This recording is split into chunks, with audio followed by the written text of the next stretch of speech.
Well, let's bring in tonight's political panel, Labor MP Daniel Mulino and Coalition MP Andrew Wallace. Welcome to you both. Look, let's have a look at the issue of power bills and how this is playing out amongst Australians. The Daily Telegraph had a Redbridge poll that found that Australians are not buying into Labor's renewable vision. 54% of voters agreed with the proposition that the government's transition to renewable energy has pushed up power bills. Daniel, it seems Australians are not convinced by Albanese's renewable plan.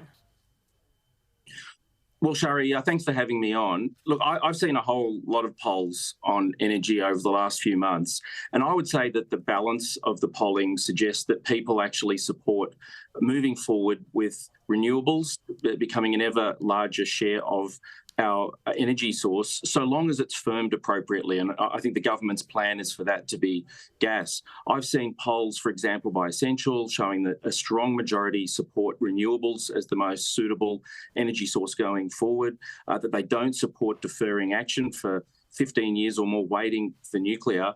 And there are other polls also which point to very similar results. For example, a CSIRO poll recently. I think what people want is action. The problem with the nuclear approach is that we're going to be kicking the can down the road for at least 15 years, and we just can't afford to do that. Andrew, what do you think? Do you agree with what Daniel just said, that people do want renewable action and that they think nuclear energy is a too remote proposition? Well, Sharri, not necessarily. No, I don't agree with that, because effectively what we're seeing is that Australians are hurting badly. We're seeing more than 600 Australians each week getting in touch with their energy providers and going onto hardship provisions. The cost of living is continuing to bite. This inflation crisis that we're seeing is homegrown, and people are hurting badly. And what they are seeing is that, as opposed to what Anthony Albanese said on 97 occasions prior to the election, is that he'll reduce energy prices. What we've actually seen, rather than them be reduced, we're seeing them increase by $1,000. So, Australians aren't buying this anymore because they know it is hurting them in the back pocket. What they want is cheaper, cleaner and consistent energy.